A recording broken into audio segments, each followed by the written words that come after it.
Coming up on episode 90 of the Behind the Back podcast, we break down what's happening now in the Eastern Conference Finals and the Western Conference Finals. Do we basically already have our finals matchups set? Ben and I think so. So we talk about that, but we talk about how effective Indiana's been, how effective OKC has been, what's the outlook for New York and the Wolves moving forward. And then we take a look at the Kings and some news of potential trade candidates that we could be looking at this offseason. And we talk about who we think, who we like, and some of the names out there. With that being said, y'all, let's get it.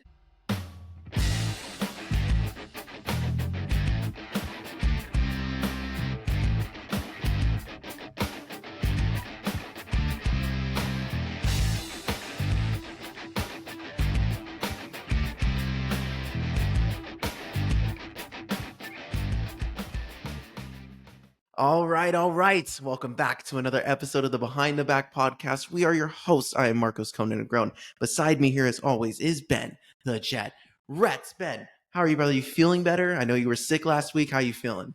I'm a lot better. Let me put it that way. There's a really bad cold flu virus going around Sacramento right now, and I will tell you firsthand, it is probably the worst thing ever. So stay away from Sacramento, and if you're in Sacramento, stay safe because it is not fun. But I'm doing better. That's good to hear, brother. That's good. All right. So as you guys heard in the intro, we got a lot of fun stuff to talk about. It's going to be, a shorter pod than usual. It's about that time of year where we don't have to actually talk about every little detail because there's just not much going on right now. But if you guys are interested in the content that we're talking about today, please give this video a like. It'll really help us out. We really appreciate all the love and support. So let's get down to business. Now, for those who are watching on video, I am wearing what feels like a lifetime ago, an NBA Jam shirt that features De'Aaron Fox and Tyrese Haliburton, both on the Kings, the two best point guards of the past decade for Sacramento. And I think it's appropriate when talking about the Knicks and the Pacers. Now, the Pacers being up 3-1 on the New York Knicks after a 130-121 victory last night. And we are recording as the Wolves Thunder game is going right now. So we will touch up on that and see where that score is after we finish this discussion. But Pacers, man, they just keep winning. And they're cooking. And I think that it has been really impressive. And I understand when we look at this series in a vacuum, right? Game one was the super miraculous, Aaron Nesmith game, Tyrese hitting the game winner or the game tire, and they win in OT, right? And then they win in game two, and that was the Siakam game. And Siakam just showed up and played really, really well. And then game three, that was the Cat game. Like he lit up at the end and kept them alive in this. And then last night was just disappointment for the Knicks. And I think that the Knicks they blew it. Like, I don't see, you're down 3-1. You can probably steal another game. You got game 5 in Madison Square Garden. It'd be really sucky if they lost in front of their fans in New York. But it is a very real possibility that tomorrow when when we're talking about them next, it's going to be Indiana in the finals. So what do you think? I'll let you decide which direction you want to take it. Do you want to talk about what went wrong for the Knicks in this series, or do you want to talk about, how the Pacers ended up here in the first place?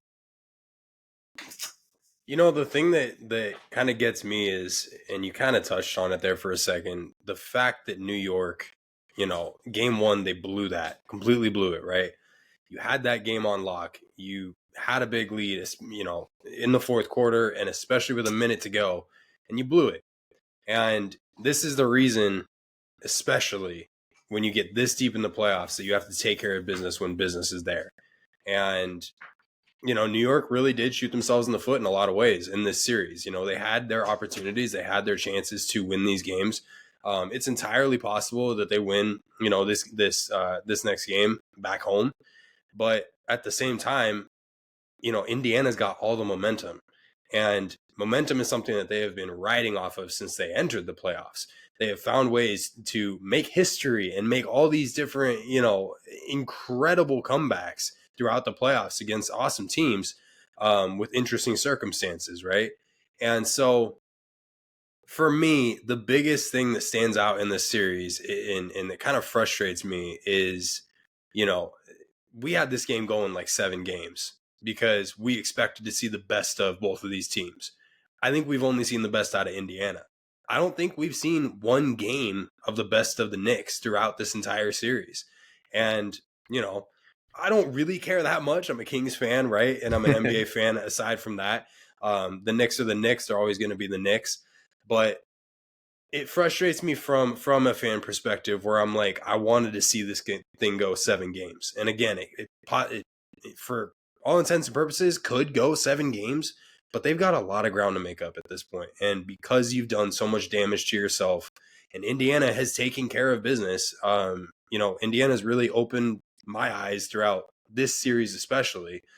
But because of all this, like, I don't see how the Knicks really get back into the series. Yeah, and I think you're starting to see the Knicks starting to be unsure of themselves for the first time in the playoffs. They're trying to figure out different lineup situations. I understand Josh Hart had a little issue with the knee, so they felt like, but he said that if he was, a part of the reason he wanted to, bench, be start off the bench.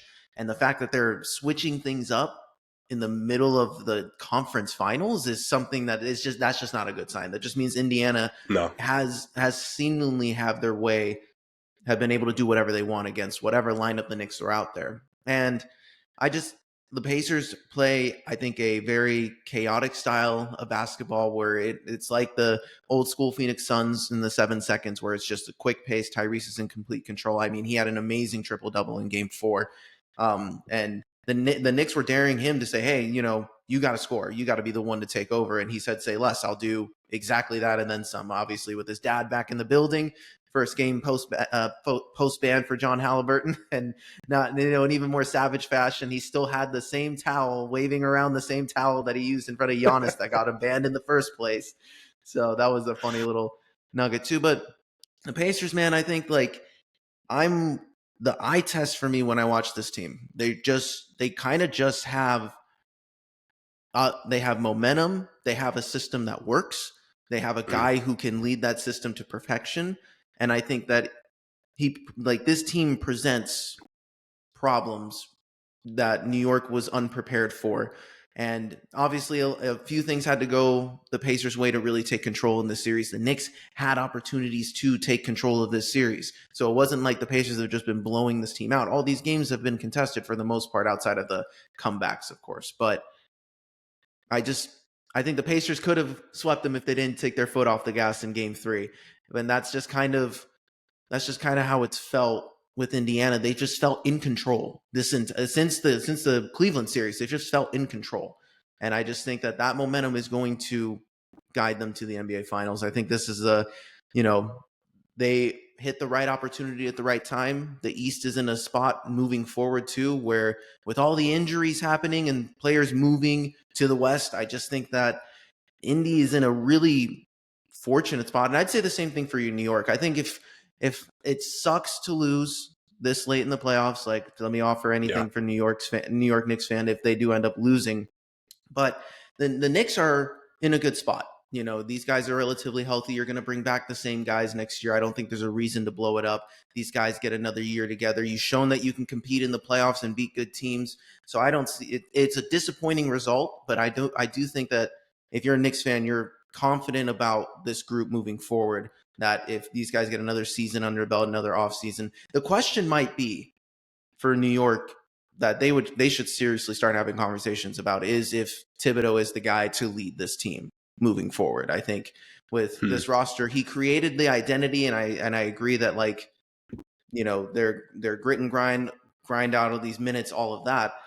But I do think there's an element of they're worn out now and they can't keep up. And now they're starting to see the fatigue really hit him. And he's trying to experiment with lineups that he didn't get a chance to mess with during the season because he's playing the guys all the minutes instead. So I do think that, he always does this to himself. Thibodeau does as the coach, and he does. There's a reason all of his teams have always been kind of hard capped. So I do think that might be a conversation that we hear in the offseason. But, overall, I think the future is not bleak for the Knicks. It was just a missed opportunity for sure. So do you think, and this is where I've been kind of rattling my head here the last, few days watching the Pacers. Do you think we've seen the best of the Pacers that they have to offer? Because at this point, I don't think if we've seen the best that Indiana has to offer, if this is the best product they can put on the floor, I don't think it gets the job done in the finals. And that's the part where I slightly disagree. But I do think I don't know what, I think the discussion about Indiana is pretty interesting, right? Because again, when they finished the season post All-Star break, they had a pace of a 59 win team. So it's not like OKC was that much more dominant. I understand OKC, and we're gonna talk about this in a little bit when we talk about a little preview here because of where we think these series are heading. But I just think Indiana has the offense to keep up with anybody and they can adjust. I understand OKC has this incredible defense, the number one defense, but I do think there's matchup wise, Indy presents a lot of problems for a lot of teams because they can match up with anyone size wise. They can go small, they can go big, they can really like frustrate a lot of teams with their play style. And I think so long as I think that yes, we are kind of seeing the best version of the Pacers, but if the best version is a 59 win team, that's a team that you have to take seriously. That's a team that can, in this, with the teams that are left, that can win the finals. So I do think that it's easy to say, yeah, OKC has just been this dominant team all season long. And maybe at the end of the day, when we're talking about the finals, that is what happens. OKC is just the best team and they were deeper and they were able to pull off this run. But I do think if there's a team right now that can frustrate OKC the most and isn't afraid of their style of play and isn't going to change for OKC, it's going to be the Pacers. So I think this run and gun style that the Pacers have been running has been really good for them. And I think, Rick Carlisle, he's won a championship before. You got to take that into account too. And that's going to be something that experience will help if they're matching up with a team like OKC in the finals. Yeah, and that's a good point. For me, where I'm getting stuck, because I do agree, I think we've seen the best of Indiana. I can also agree with myself by saying I think we can continue to see the best out of Indiana for a good amount, if not all of the rest of their games. But where I get stuck is picturing Indiana beating this OKC 12-man deep roster rotation 4 times on the biggest stage. Like, that's the part where right now, like, this is the Thunder's best shot they've really ever had. And this is like, I mean, what OKC is doing to a really damn good team in the Timberwolves right now. They're making them look like little brother and like they shouldn't be on that stage. But Minnesota absolutely deserved and earned every bit of where they're at and deserved to be in a conversation to make the finals when this series started.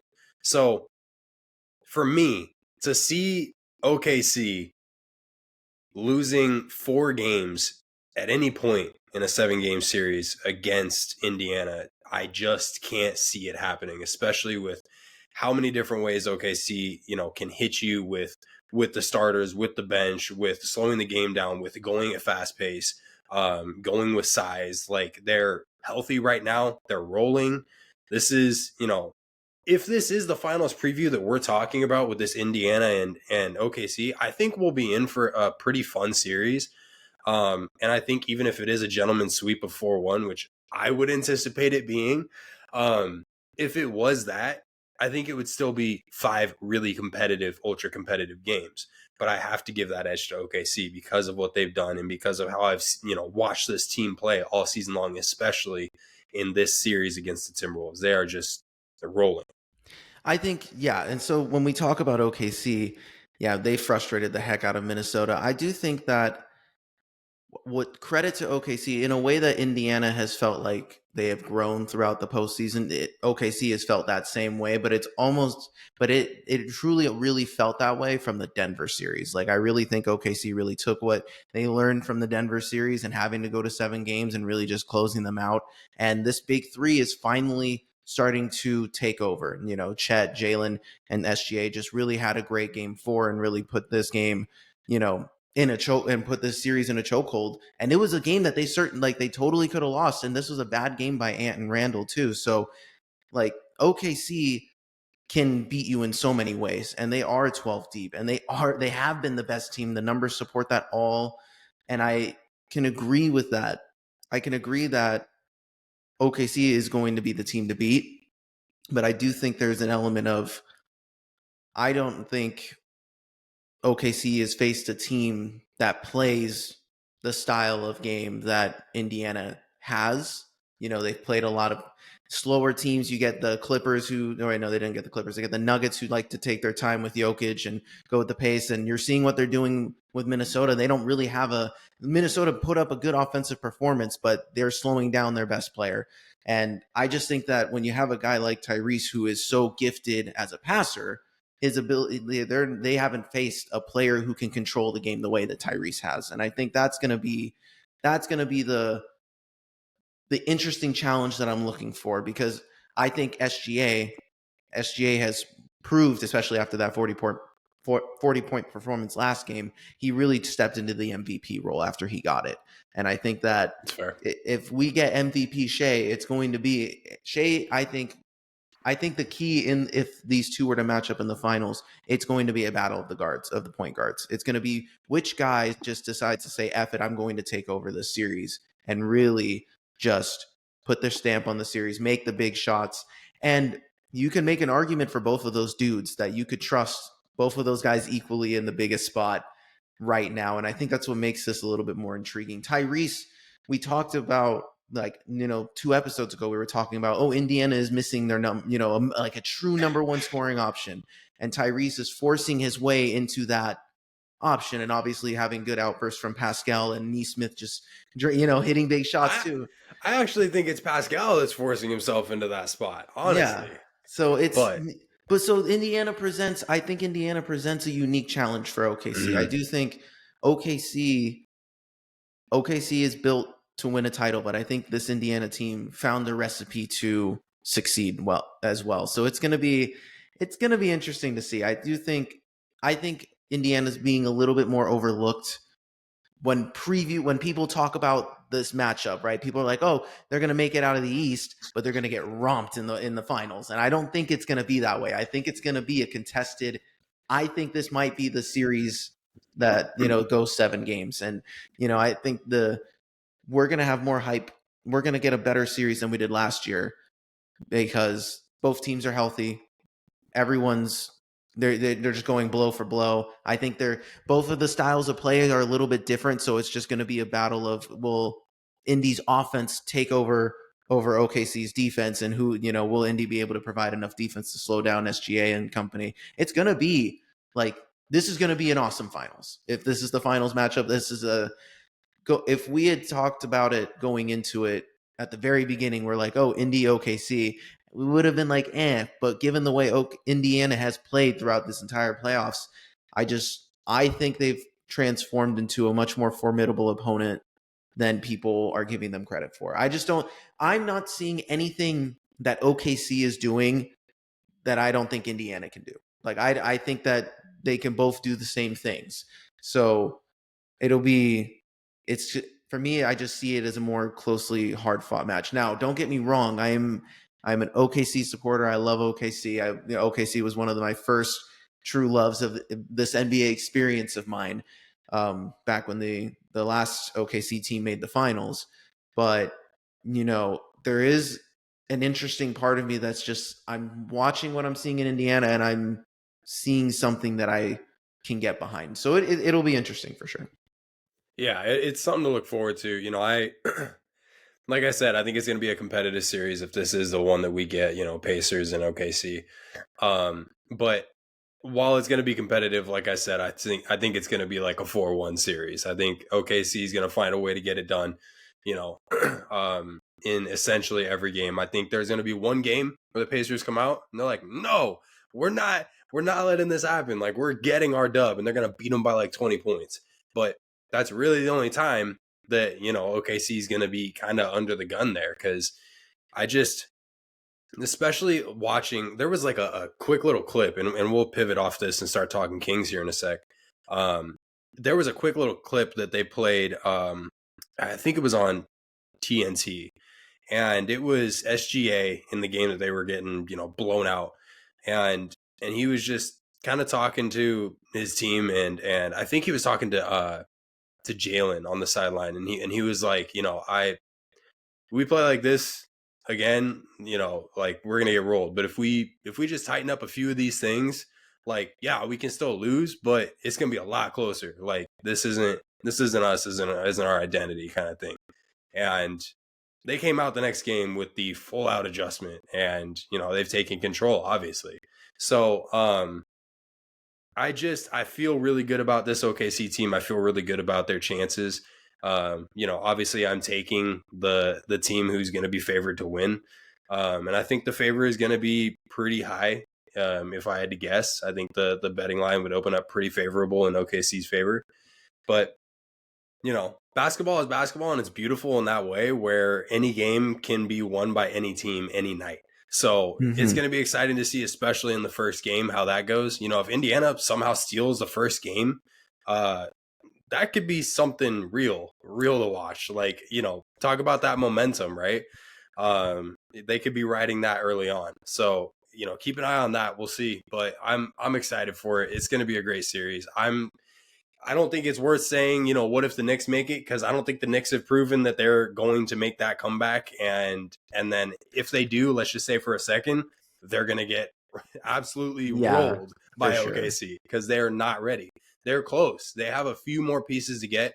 I don't know if I agree with what you had to say about Tibbs. I do think that Tibbs does need to switch up his style because, bro, you cannot be abusing your starters like this all season long and then into the playoffs as well when you're playing back to, with day rests, right? These guys are getting exhausted and you're seeing it every year now. So Tibbs needs to switch something up there. He needs to trust his bench a little bit more. But I think what he's doing for that team, the kind of accountability that he holds with his team is going up a large way. And I think that organization too really likes what Thibodeau's doing. So to see them moving on from Tibbs, especially, even with some of the names, those coaching names that are out there right now, there are some favorable names out there. I don't know that they would make them a better team right now than Tibbs does. No, that's totally fair. And another thing I wanted to touch up on, because we kind of did gloss over them because we're already writing them off as well, is that on the Timberwolves side of things, Ben and I talked about this going into the pod. Charles Barkley said last night that after the game that he gave him harsh criticism, saying Anthony Edwards should not be considered as one of the faces of the league anymore. He's like, I don't want to hear that. He doesn't belong in that conversation. And I think I understand there's been times in the series where Ant was visibly frustrated and it seemed like he gave up on a couple plays. And, he's defended himself by saying he's out there just making the right play because they're guarding him totally different in a way that he was unprepared for. But, the conversation around these young guys, it's always so, we always have the results part of things kind of get in the way sometimes. The young man's 24 years old. And the team that he played with this year was worse than the roster he had last year that made it to the Western Conference Finals. And he beat a team in the Lakers that he was not supposed to beat. And they beat the Warriors, obviously, with the injury. They got lucky with that one too. But it felt like they had a legitimate chance to win that series too. So I just think that the Wolves overachieved given where they were with the last couple weeks of the season. Obviously, they had high expectations going in, but I think to offer any solace to the Wolves fans, they're going to be just fine. I think Ant's going to get even better. I think he's the one thing I would worry about for Anthony Edwards is I'm afraid based off of his shot selection in this series, he might fall into the James Harden, Jason Tatum shooting arc where he's only going to attack the rim or shoot threes and nothing in between, even though he's perfectly capable of shooting mid-range shots because that's what made him, a super high scorer. But now he's starting to just kind of settle for only the opportunities that he feels are necessary. And I'm like, hey, if you're going to be that guy, just take every shot. Don't be afraid. Shoot from all over the court. Hunt your shot. So I do think, the Wolves are going to be fine. It's again, tough spot to be in, but OKC was supposed to win this series. So I just think that, for the Wolves, it's a matter of hopefully some of these young guys, like you're watching Terrence Shannon, he had an awesome game 3 where he, exploded for outscoring SGA and everything like that. So they have young guys, they have young pieces, and their coaching staff's awesome. Their head coach is awesome. So I still believe that the Wolves have a good future ahead of them. It's just, things didn't fall their way this year, and they had to, deal with some injuries and dealing with the new trades and the new faces in there too. I think that if those guys stay together, that they'll be just fine next year. 100%. So, are you ready to talk some Kings basketball? Let's do it. All right. So we're gonna pivot here, but we're gonna take a quick break. All right, so let's talk some Kings basketball, Marcos. It is the off season. We're in the heart of it. Well, obviously NBA is still going on, but the Kings are in their normal off season mode, having not been in the playoffs once again. So we're here talking about the latest rumors that have come out about the Kings. So we talked about this a little bit off the pod, and we were kind of playing with the idea previously, not about these guys, but obviously going into this offseason, all of us as Kings fans know the biggest need for the Kings is playmaking. We need a playmaker now because Malik Monk in that playmaker role, while he held the role, he didn't excel in the role. He didn't hold it down like Fox did. And I think that a lot of people kind of overlooked what Fox did for this team, and that was one of the concerns I had when we were talking about the potential of trading De'Aaron Fox. I was worried about what the playmaking might look like. And obviously, we saw what it looked like at the end of things. So the biggest need for the Sacramento Kings, Marcos, is a point guard. And if you're not going to do a point guard, then you need a playmaker, somebody who you trust 100% with the ball to make the right play, to make the right read, and to facilitate your offense. So some interesting reports have surfaced this last week about two players that I kind of want to just throw around here. And we can, shoot these off of each other and talk about them, and then kind of go from there as to, if we feel these are the best options or if we would pivot to a different option. So the first name that was rumored was the Kings having interest in Drew Holiday from the Boston Celtics. So Drew Holiday is interesting. He's on the older side. He's obviously a defensive specialist who has shot pretty well from the field throughout his career. Not, excelling in any way, shape, or form offensively, but he has always held his own on the offensive end.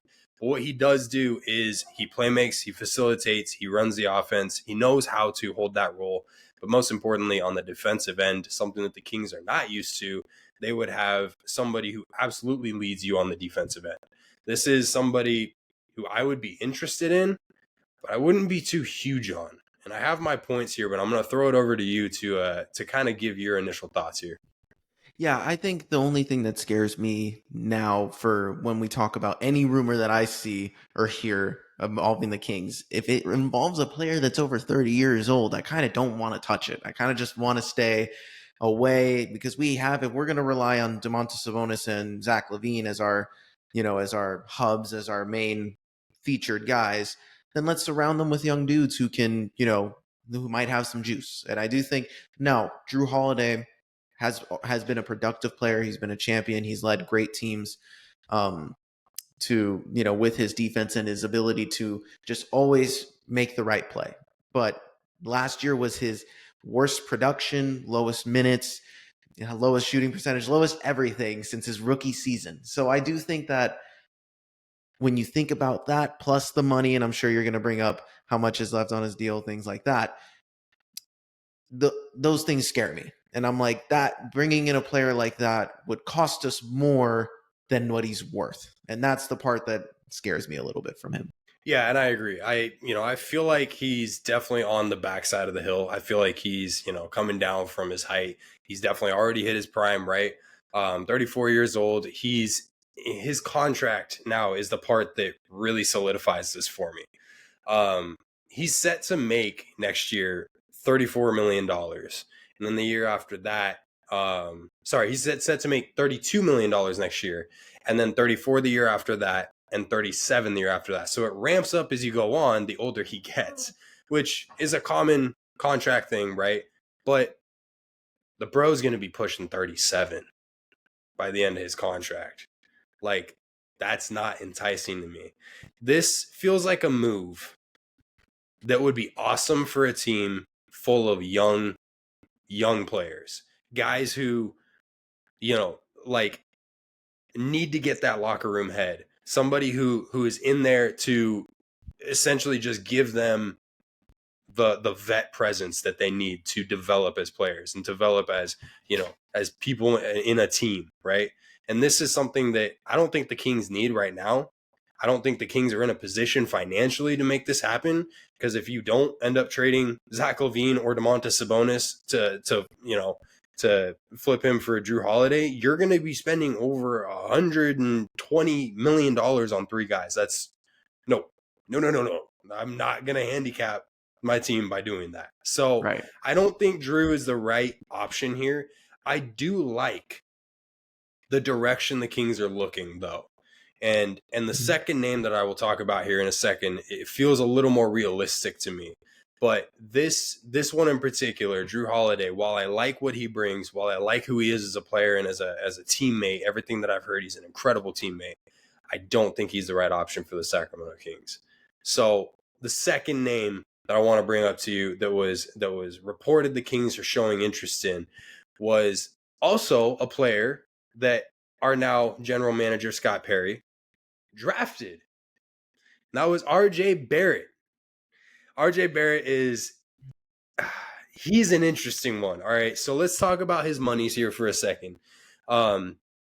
He's due to make $27 million next year and $29 million the year after that, and then he'll be an unrestricted free agent in 2027-28. So RJ Barrett already, to me, feels like the much better pick, because, obviously the money, obviously the age. He's going to be 25 years old. 25. Yeah, there we go. That's wild. Jeez. Like, so he fits a lot of the timeline that the Kings are on right now. And he's not the biggest hit for a salary. And the other part of this conversation that I'll get into here, after I get your opinions on RJ, is who we would have to give up to get either one of these guys. Because the money is interesting on our end. We don't have middle tier contracts available to us. The closest thing to a middle tier contract is like the DeMar DeRozan contract. Everything else, like Malik Monk, is like 18 million a season. Domantas Sabonis, dude, I don't even want to get into that conversation. That's top end. Zach LaVine, come on now. That's an unmovable contract. It's so large. So we don't have a lot of these middle tier contracts, middle money contracts to, kind of throw at, a number like a 26 million a year, right? We don't have necessarily the means to make that work. So it's going to be interesting to see the kind of guys we have to give up. And we'll talk about that here in a second. But Marcos, RJ Barrett, what are your thoughts on him as, obviously not necessarily a point guard, but the playmaker here in Sacramento? No, I think, he would add something that we desperately need, and that's size at that position. I think that his ability to play, two or the three, I think it would be a huge help, especially at his size and the way his style of play. He can, he's not afraid to be aggressive. He's not afraid to attack the basket, and his 3-point rate, his 3-point shot has been getting better as his career has gone on. He is not, although he's not a point guard, he is a solid facilitator for someone who, now that he's learned and gained experience over the years, the game is much more comfortable for him. And I think in Toronto, he really found a nice groove. I like RJ. I think RJ was a good pick when Scott Perry drafted him for New York. I liked his potential. And I think in Toronto, he really got to take another step. So I do think that, realistically, and then we talked about, for the Drew Holiday of it all too. Realistically, a DeMar DeRozan being involved in this contract talk would potentially work given the state of both of those teams. For the Celtics, they're missing Tatum for a year. You need a guy who can get you a bucket, like Jalen Brown is there, sure. So there is a world where the Celtics could say, hey, DeMar is going to be our guy and, one of the guys who can help us out until Tatum gets back, and then we can figure that out once we get there. And then same thing for the Raptors. Might as well send the boy home. Like, it's where it all started. And, he can be the bucket getter for that young team full of guys who can help him out too. You got Scotty Barnes, Emmanuel Quickly, like you got, and, Grayson Dick, like Grady Dick, you got other guys there who can, it's not a complete dumpster fire over there. And I think that, DeMar could help elevate them into, potential play in contention, which he doesn't want to be a part of. But, it's I like RJ Barrett, and I do think it's feasible. I think there's a lot of other names being discussed right now that that are much more difficult to attain, even though they'd be awesome fits here or interesting fits here. But I think out of those realistic options, RJ kind of fits that mold, and I'd be definitely, like you said, I'd be more okay with him than Drew Holiday for sure. Yeah, and the other big thing is, I'm just kind of looking at RJ's injury history or lack thereof. Like he really does stay healthy. The biggest thing, that happened to him was he missed, a 9 game stretch, but back when he was a rookie when he was sick. So it's these little linger things. It's like a knee, it's a finger, it's an ankle, and the rest of the time it's really just, load management because, Toronto's constantly gunning for the finals. But this is a major factor when you're evaluating, factor or guys for your team and who you want to build around, right? Because RJ is going to be someone you build around. This isn't just, some random Joe Schmo you're bringing in here to, facilitate the basketball and pass to Zach LaVine all the time. No, he's going to be a focal point on both ends of the floor for you. And so to have him readily available playing, over 70 games a season, most likely, that's massive. And that's something that, you're then looking at his contract and you're like, okay, well, you're absolutely earning that money, right? Because you're available. Availability is one of the best abilities.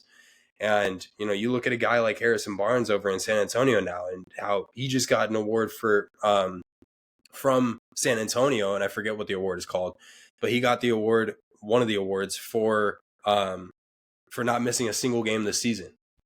And he's over the hill, bro. He's in his 30s. So you talk about this ability of staying available and staying healthy. This is another massive reason why RJ would just be a really excellent factor, because you don't know what the injury history is going to look like for a guy like Zach LaVine.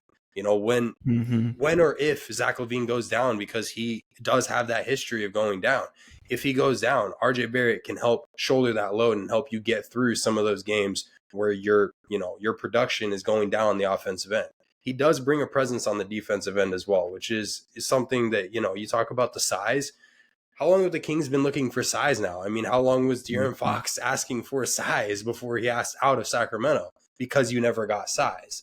So it just feels like RJ covers and checks a lot of the boxes of the needs for the Sacramento Kings. So the money is going to be the interesting part to kind of see how it gets done. And I haven't done a great job preparing for this part of it. But what I can tell you is there's every reason as a Kings fan right now to believe everybody on the team is available in trade conversations, because the team underperformed for a number of years now. This is a new general manager, and I think this is being overlooked. Just because you have a core, quote unquote, set here in Sacramento doesn't mean that that's Scott Perry's core. If Scott wants to go a completely different direction, he could choose to do so. And, obviously depends on the kind of handcuffs that, Vivek's got on him that day, right?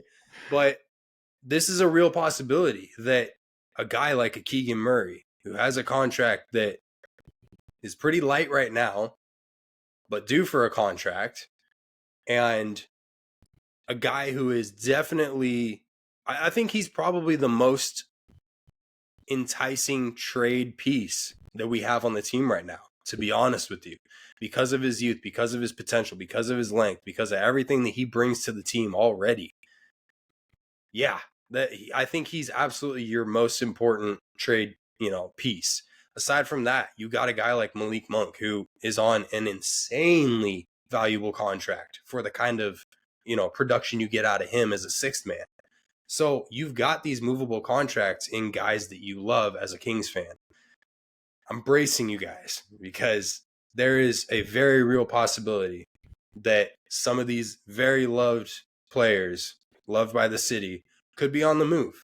Like I said, this is a new general manager. This is a new direction. This team needs to pivot. They need to pivot. This is not the team to be trying to run it back with. If you're running this back and only adding 2 guys, and taking away, a couple like a Isaac Jones and like a Keon Ellis, you're not getting much better. You're going to need to give up to get anything worth of value. Remember when we traded Tyrese Haliburton, the guy who was on your freaking shirt? We had to trade Tyrese or Fox to land talent in Domantas Sabonis. You have to trade talent to get talent. And if you're not trading immediate talent, you're trading potential. So this is going to be an interesting offseason. I like the direction the Kings are looking right now. I like the RJ Barrett idea.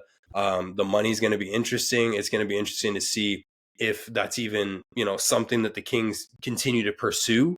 Is RJ actually going to be on the table for the Raptors? Or do Right. the Raptors want to continue trying, to make this work and just continue building around RJ and co? So it's going to be interesting to see how this shakes down. But ultimately, like I say stay away from Drew Holiday. I love Drew Holiday. I love everything he brings. He's not the right piece for Sacramento, in my opinion. And I think a guy like RJ Barrett would be a better option, but I do think there might still be better options out there. Right, and that's going to be the big thing, right? Like today, an article just came out saying that there's a possibility that Jared Allen and Darius Garland are going to be available for the Cavs, and like as the offseason continues, we're going to hear more and more names being dropped out there. You got Jonathan Kuminga available, Michael Porter Jr. available, you got LaMelo Ball available, Trae Young available. Like this is the time of year where you're going to see a bunch of names of like guys that could potentially be involved in some major trades in order to shake things up around the league and to shake things up for certain teams.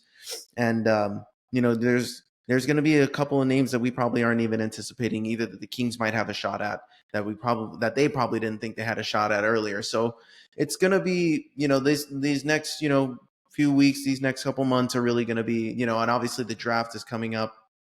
Will the Kings try to leverage and try to find a way to move up in the second round to see if they can get a slightly better talent? That's going to be the question. So there's a lot of ways. I wouldn't say a lot of ways. There's a few ways the Kings can improve the roster, but it's going to be interesting to see what options are available for us when it's time to make a move. And it'll be interesting to see if we just decide to sacrifice some guys early on in this process too, just to say, hey, we need to lean in towards this new identity that we want, and we just need to start somewhere. So it'll be interesting to see where it goes. But like you said, I agree completely. I will not be surprised if something major happens with one of these guys that we're used to and that we've gotten close to, because none of these guys have been, unfortunately, a part of, winning success outside of one season. So you gotta find a way to get out and try to get better, and like you have to sacrifice. And hopefully it's a win now move that makes sense in the long term as well, and not just a straight up win now move that cripples us even further. So we'll see how Scott Perry handles it, and what the next moves are moving forward. Exactly. All right, do you have any final thoughts here before we head out? Nah, I'm good. Well, for those Kings fans as well, random news that we heard today, the California Classic will be happening again. And for the first time since its inception, the Kings will not be a part of it. And this is the one that's being held in the Chase Center in San Francisco. But it was even more interesting. Again, it's like they have the Spurs, the Lakers, and the Heat. And I'm like, why are we bringing two teams not from California into the California Classic? And it just doesn't make any sense to me. But yeah, like where are the Clippers? yeah, exactly. So what are we doing here? So it's an interesting. I never understood that to begin with when we had those other teams, but yeah, it was an interesting little nugget. They're not participating in it. Obviously, they'll still have the Vegas Summer League. That's where the team's going to be. But every year since the California Classic has come out, the Kings have been a part of it and have had a hand in hosting it. So this is an interesting new development. The Kings, it'll be in Golden 1 next year, and the Kings will most likely host it. So I wonder if this is going to be a start of an every other year trend for, this California Classic. I wonder if, but it's an interesting thing because, it's a way to get fans in the building. It's a way to introduce some new faces to the fans. They're excited, but maybe it's because we know we're not going to have a draft pick this year, like a top guy to really brand. So it'll be, it's something that came up that I thought was interesting. Yeah, and just the kind of final thought now that you did this to me. on that note, yeah, we don't have a first round pick or anything like that, but you still have young guys, especially in Devin Carter, a guy who missed a great deal of last season, due to injury recovery, who, and obviously Isaac Jones and even more, like there are guys there who could greatly benefit from any runs, not just, NBA runs, but anything that you can give them. So I don't know, and I'm not going to read too much into this. I don't think Right. it's that big of a deal. It's really like a week long thing. It gives you what, 4 game, five Hmm. game, kind of at best thing. Um, it's not the biggest deal that we're missing out on it, but it is definitely interesting because Yeah. it's only an hour and a half, 2 hour drive. So I don't know. Yeah, it's weird. It is just a little weird development, but Yeah, I think we're good off of that, guys. We appreciate you guys for joining us this episode. With that being said, this was episode 90 of the Behind the Back podcast. We're creeping up to 100, guys. We're getting there. If you want to hit us up, please hit us up at behindthebackpod13@gmail.com. For all you watching on YouTube, all of our socials are located up above. For all you audio listeners out there, the links to the descriptions are down below. Please give us a like, subscribe, rate, review, follow, leave a comment on who you guys think are going to win the finals. If you guys think it's OKC or Indiana, or if you guys think we're overstepping and one of these teams are going to come back, please let us know.